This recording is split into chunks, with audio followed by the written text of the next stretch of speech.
Hey beauties, welcome back to my channel. Today we're going to be talking about the brand new 20th anniversary palette from Too Faced Cosmetics. It's the Then and Now eyeshadow palette. It's so big, I can't even be in frame with it. So here is the eyeshadow palette right here. As always, I'm going to give you guys some information about the palette, show you guys some swatches, and then I have two eyeshadow looks. I have this one right here and then a more colorful like pink and purple look that I will do right after. At the end, I will give you guys my thoughts on the palette. So this thing is massive. Like if you remember the Kat Von D metal and matte palette, like it's like that, but I think it's just a little bit thicker actually, like this way. But I don't have the metal matte to compare it to, but just it's along those vibes. Now the packaging is beautiful. It's nice and sparkly. The sparkles are not going to get all over your fingers, which I am very grateful because we all know that glitter is the herpes of the makeup world. So inside we have 20, technically 22 because we have some split pans in here. Top row are the original shades, but they are just reformulated.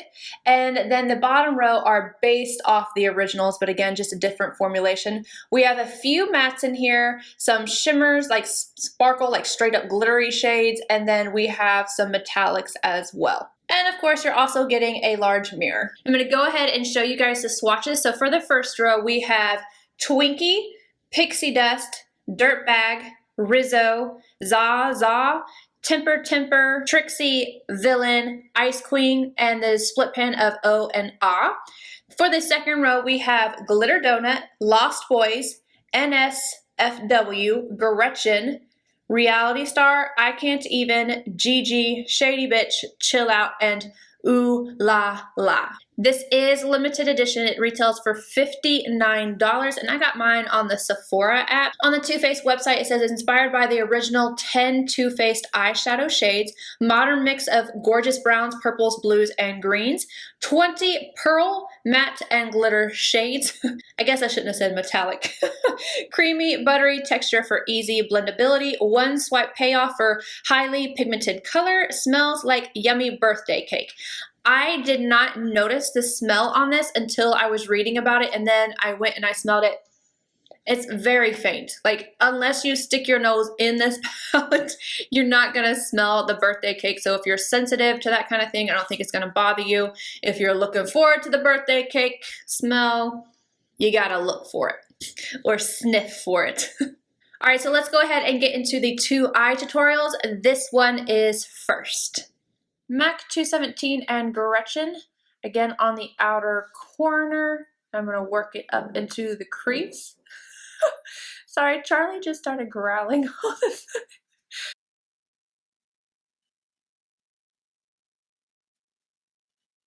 MAC 221, I'm going to run that same shade right along the lower lash line. Back in with the 217 and Rizzo, starting again on the outer corner. Going to deepen that up a little bit and then intensify the crease to add some dimension.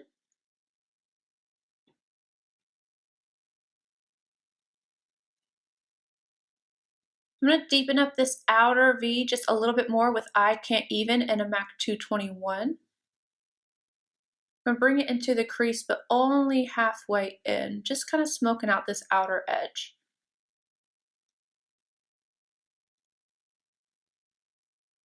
NSFW with my finger on the lid.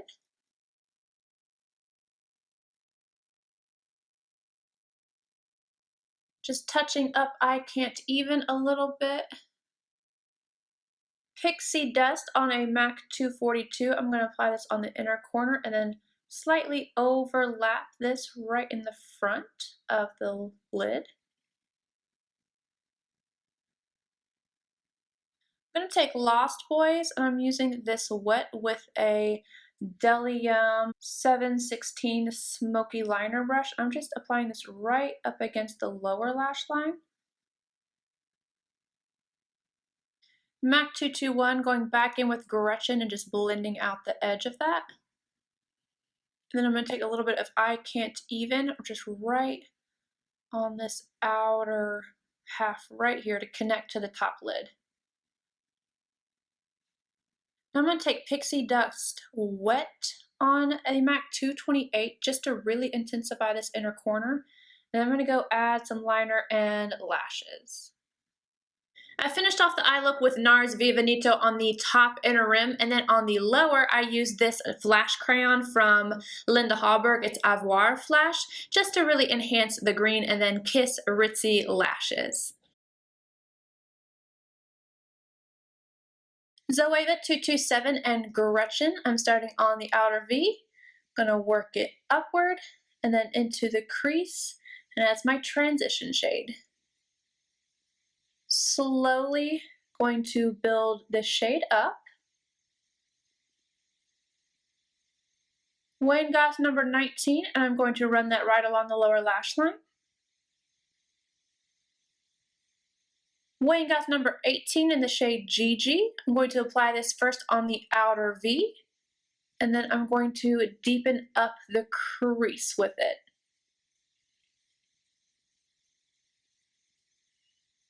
Back in with the Wayne Goss number 19, I'm going to take that and run it along the lower lash line as well.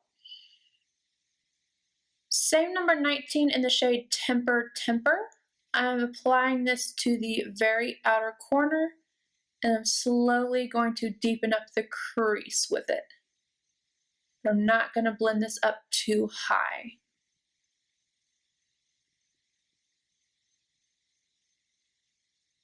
Going back in with the Wayne Goss number 18, no additional product, and just going right around the edges. Wayne Goss number 20, it's just a smaller brush, and I'm taking that shade just a little bit closer to the lashes. MAC 242 and Reality Star. This is dry, but I think I'm going to wet this. Going in with it wet with Fix Plus.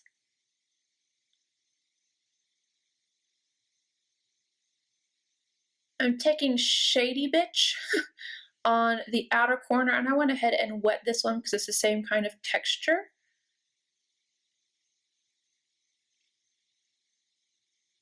I'm taking Reality Star on my finger, and I'm just going to blend that together right at the harsh line a little bit. MAC 242 in the shade right above Reality Star. I'm going to pop this on the inner corner and just slightly overlap that pink. I'm just wiping away fallout as I'm getting it.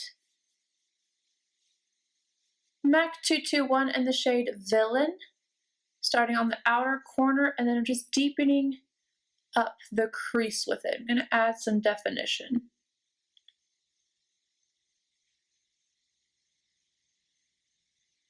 I'm very light-handedly putting this on. Taking just a hint of GG on that Wayne Goss number 18 and going right around the edge of that. So you can see like these little flaky things right here. My eye is peeling for some reason, so just ignore that. MAC 219, I'm going back in with Villain, and I'm going to smoke this out on the lower lash line, or close to the lower lash line. Lighter half of Ooh La La on a MAC 242, highlighting the brow arch. I'm going to go in one more time with Reality Star on my finger and just tap over right in the center. I feel like I lost a little bit of it. I'm taking a little bit more of Ooh La La right on that inner corner, like directly on it. I wanted my inner corners to be a little bit more impactful, but it doesn't look like that's going to happen, so I'm going to go add my liner and mascara, and I'll be right back. Nars via Veneto in the inner rim, top and bottom, and then Kiss Ritzy lashes to finish off the look. Alright, so thoughts on the palette. I'm a little bit on the fence with it because I absolutely love this eye, but I feel like I struggled a little bit with the pink and purple eye. I wish there were more mattes in this palette because both times I started out with Gretchen, I feel like 2 more mattes. Just like give me 2 more mattes because I need some versatility here. I would have loved to see a more cool tone transition shade. I'm sure you could use GG, but like unless you wanted a really colorful eye, I just want 2 more mattes in here. Most of the bottom row are those glittery shades, and I don't mind them, but you do have to work with them. I used to wear fake nails all the time, and I would not want to use this with my fingers. Now, I don't have that, so I don't mind to apply it with my fingers, but I do feel like I lose some intensity. I kept having to go back in with NSFW to re-intensify it, and I still feel like I lost a little bit of it. Not bad, but I did. If you wanted this to really stay on your eyes, you're gonna have to use some glitter glue. I used Reality Star wet and with my finger when I did the pink eye look, and I felt the same way. Like, I lost a little bit of the intensity. The Zaza, I don't know if I'm saying that correctly, but this shade right here, I haven't used it wet, but like, it just did not have the impact that I wanted it to have. Again, I'm gonna have to use it wet because when I used Pixie Dust, of course, I liked this one dry. I thought it was so pretty. And then when I used it wet on the inner corner, it was, yes, that is what I wanted. It was so pretty. So I'm kind of on the fence with this. I wanna play with it a little bit more. The mattes blended out beautifully. I didn't have any issues with the shades that I used up here other than Zaza. I did get a little bit of fallout. I just brushed it away with the brush. It wasn't horrible, but it is something to note. Like, if you are messy with your makeup, I would do your makeup on your face after your eyes. Overall, I'm happy with this palette. I'm not in love with it yet, but I'm not really mad at it either. I'm just kind of on the fence with it. If you don't like to have to work with glittery shades, I would just pass on this palette because there's so many in here. But if you don't mind using glitter glue, you don't mind using your finger or anything like that, I think that you'll enjoy them. Now, going back to the mattes and how I wish there were more, you can use these top shades pretty easily in the crease without it adding too much. So they're not so shimmery when they're used dry that you can't put them in the crease. So it does create some more options for you. Now, I want to show you guys the Too Faced Chocolate Gold Bar up against this. I love this palette. I prefer the shimmers in this to the ones in here personally, but when I saw this palette and the end right here with all the green, I immediately thought of this one. So these aren't identical, obviously, but there are some shades in here that are similar enough. So unless you just want the extra colors, if you already have this one, I don't really necessarily think that you need both. One more thing, the Split Ooh La La, the lighter shade of that is just kind of hard. I was trying to put that on my inner corner to brighten it, and that just did not work out for me. It's very stiff in there, so I'm not sure what's going on with that shade. But the black, I used that, not in either one of these looks, but I used it to stamp it onto my lash line, and it worked out beautifully, but something with that lighter shade I'm not feeling. All right, you guys, I hope you enjoyed both of the looks and my thoughts on the palette. Let me know what you're thinking down below. Did you pick this up? Are you interested at all? And I will see you guys in my next video. Bye, guys.